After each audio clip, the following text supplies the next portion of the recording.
Kyle Larson wins his second consecutive NASCAR Cup Series race, wins his first career road course race, and that is Hendrick's fourth consecutive win in the Cup Series, and it is also their fourth consecutive 1-2 finish, tying them for the most all-time for consecutive 1-2 finishes. Hendrick's just breaking a bunch of records this year. They went into this year and said win a bunch of races, but then after they figured out they could win races with all their guys, they're like, let's just go ahead and get the old record books and throw them out the back, and we'll rewrite our own record books. But another dominant performance by Kyle Larson, another dominant performance by Hendrick Motorsports. Kyle Larson led 60 of the 95 laps. There was an overtime there at the end, so I think it was around 93, 95 laps there at the end.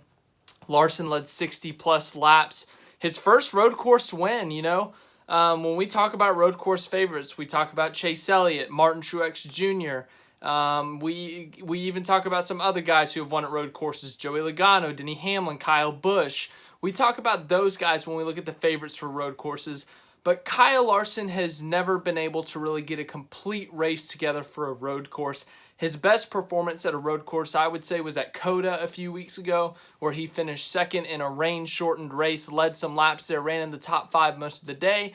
But up to that point, he had never really put together a road course race. He was looking really good at the Daytona road course at the beginning of the year before he spun out and crashed late in that race, going for a top 5 spot. But once again, back when he was at Ganassi, he got a bunch of poles at Sonoma. He led a few laps, but he was never able to stay up front, stay in the top 5, compete for these wins. But Hendrick equipment, it's helped him out a ton. Like, don't get me wrong, Kyle Larson is an incredibly talented driver, but the Hendrick equipment, I'm sure, is also helping him out a ton. And those two combined, the generational talent of Kyle Larson and the incredible Hendrick Motorsports equipment, combine that and you get what we're seeing now, and that is a force, which is Kyle Larson. I mean, we're talking about the road courses right now, but it hasn't mattered where we've gone this year. They've dominated.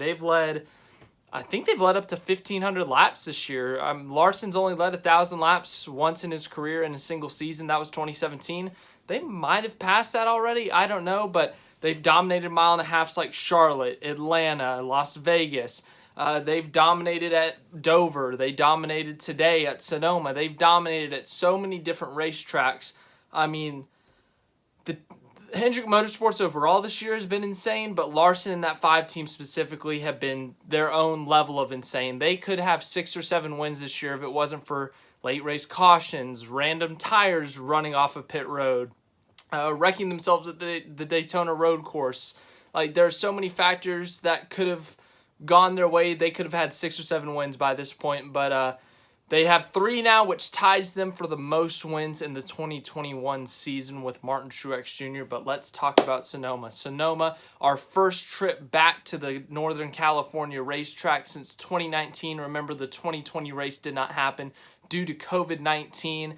And we came back with a different package that we had in 2019. 2019, we ran that higher downforce package. This year, we had the short spoiler 750 package, and it was much better than 2019. 2019, we ran that carousel for the first time in quite a while, and the racing just wasn't great. Sure, it had its moments, but it wasn't great from what I remember.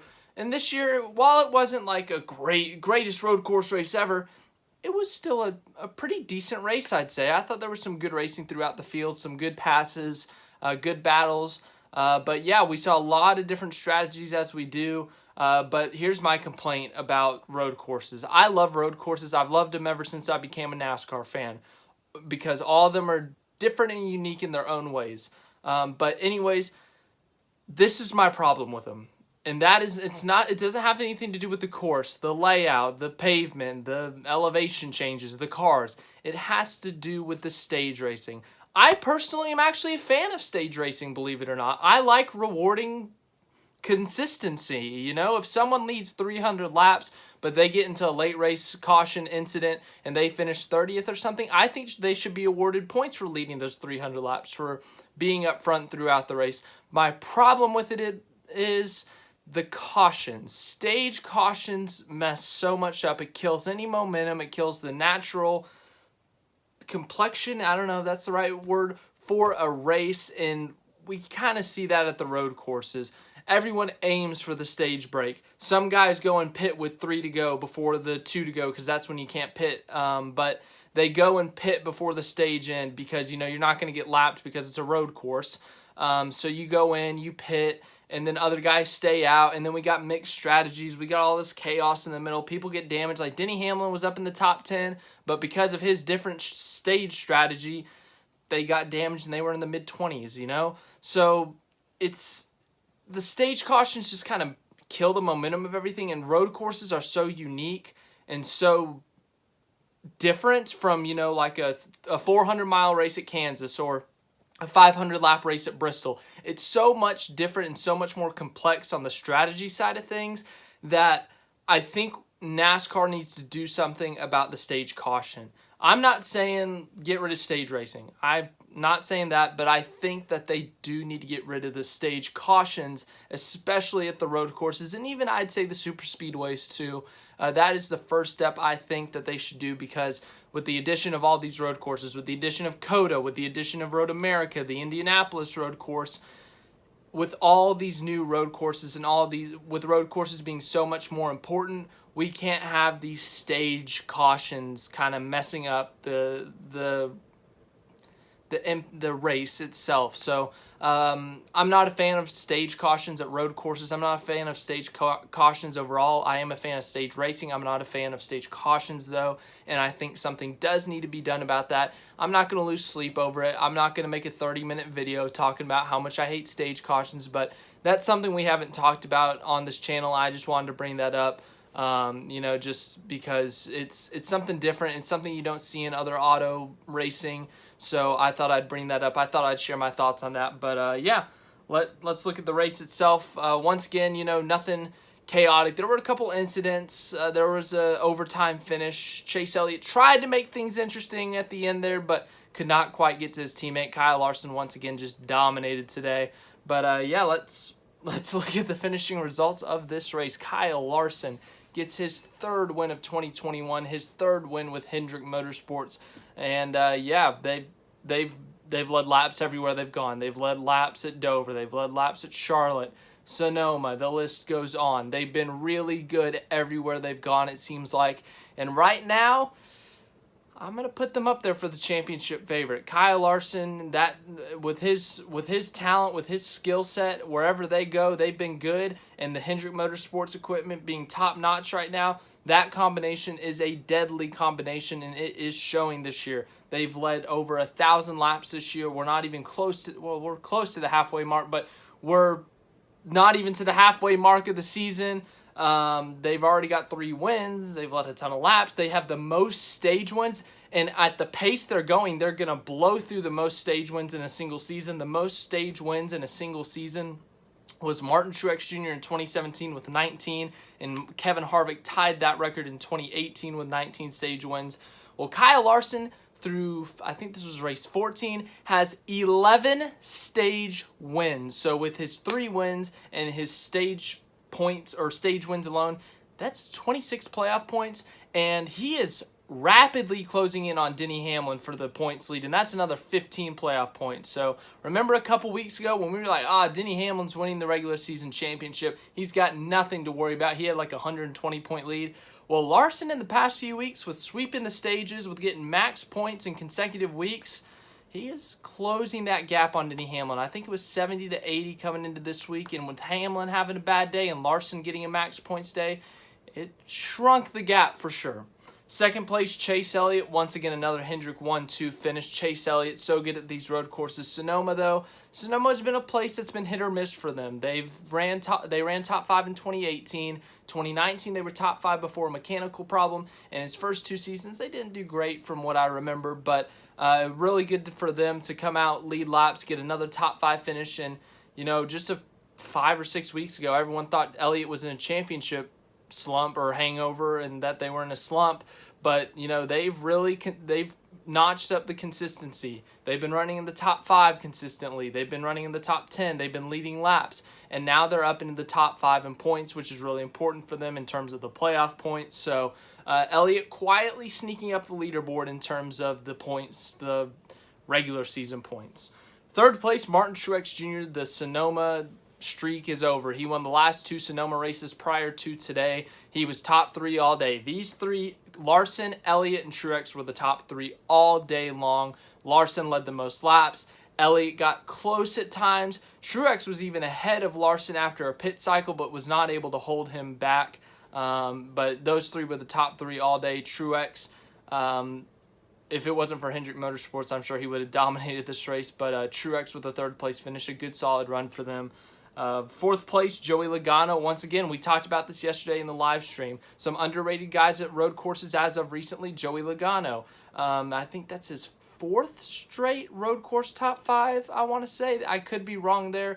But anyways, Logano, he was not having a great day, to be honest, until a caution with about 20 to go. They played the strategy, they stayed out, and they were able to hold their spot in the top 5, get a 4th place finish, so a good run for them. 5th place, Kyle Busch. He was in the top 5 all day long. Solid day for them. 6th place, Kurt Busch. They played the strategy card. They got to lead some laps today. We're out front for a bit, but a 6th place finish is great for them. Chip Ganassi Racing overall has had a really bad year, but at the past couple of road courses as a whole, they've done really good. Before Kurt Busch completely missing turn 12 at COTA, he had a top 10 run going. Chastain got a top 5 at COTA, and I think Chastain finishes 7th today, so Chip Ganassi Racing's had a rough year. They finished last and second to last week at the 600, but road courses seem to be really good for them this year. So good for them.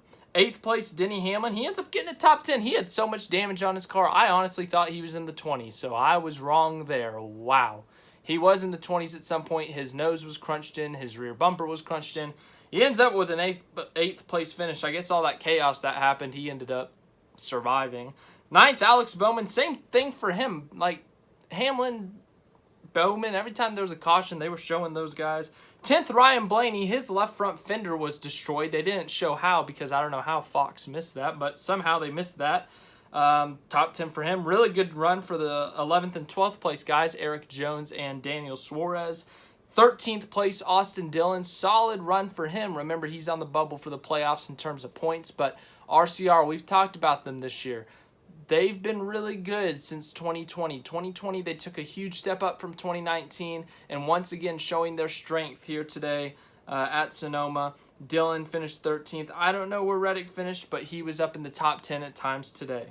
14th, Bubba Wallace. Team owner Michael Jordan was at the race today. They get a top 15 finish. 15th, Brad Keselowski. Pit road penalty cost them at the end. They pitted right before a caution came out with 20 to go. Got fresh tires. It was looking like they were going to have the lead and a shot at a win. Pit crew man over the wall too soon, I believe, was the penalty, and they had to start at the back of the field. Ends up with a 15th place finish. 16th, Chris Buescher. 17th, Chase Briscoe. Not a bad run for him. Good weekend for him. He won the ARCA race, I believe, at Sonoma. 18th, Corey LaJoie. He had a really good day going until he spun out late. 19th, Tyler Reddick. 20th, Cole Custer. 21st, Ryan Preece. 22nd, Kevin Harvick after being involved in a late race incident. 23rd, Matt DiBenedetto had some damage from that. 24th, Christopher Bell got in an incident. 25th, James Davison. 26th, Scott Heckert. 27th, Eric Almirola. I kind of forgot he existed. They're having such a bad season. 28th, Michael McDowell. He had a last lap incident, I believe. 29th, Josh Bilicki. 30th, Ben Rhodes. 31st, Anthony Alfredo was actually having a really good run. They played the pit strategy card. They were up in the top 10, and they were actually holding their own. They were staying in the top 10, but were spun out a couple of restarts later and ends up 31st. 32nd, Garrett Smithley. 33rd, Ryan Newman. 34th, Cody Ware. 35th, William Byron was involved in a stack-up that included him, Ross Chastain, Alex Bowman. I think Denny Hamlin was in there too, but ends up being in that and ruins his streak of like 12 or 13 straight top 12 finishes. So bad day for him, but that's their first bad day this year. So only one bad day in 14 days is, I'd say that's good. That's pretty good for them. 36th, Quinn Houff. 37th, Ricky Stenhouse Jr. But that is it. That is the result to the Sonoma race this year. We didn't get a race last year. Once again, the racing was better than it was in 2019. I thought it was fun. It was fun to see drivers, they went off course at times. We got to see side by side. We got to see braking zones where we'd see guys pass each other. But, you know, it wasn't like an outstanding race. It wasn't absurd. It was still a solid race. I enjoy the road courses. I enjoy watching these races, but I'm going to give it a 7.5 out of 10 on my rating scale. I think a 7.5 out of 10 is a fair rating. Anything above 7 is a good race for me. But yeah, 7.5 out of 10 from me. Really good race. What did you guys think of the race? Tell me what you think in the comments. Did you think today's race was good? How do you think Kyle Larson's going to do for the rest of this season? How many wins is he going to get this season? I mean, at this rate, the way they've been winning, oh my, I think that was the first time he's won back-to-back in his career too. But anyways, congrats to them. Congrats to Hendrick Motorsports on beating another record. But yeah, hope you guys have a great rest of your day, great night, great week. And Texas All-Star next week, I'll be there.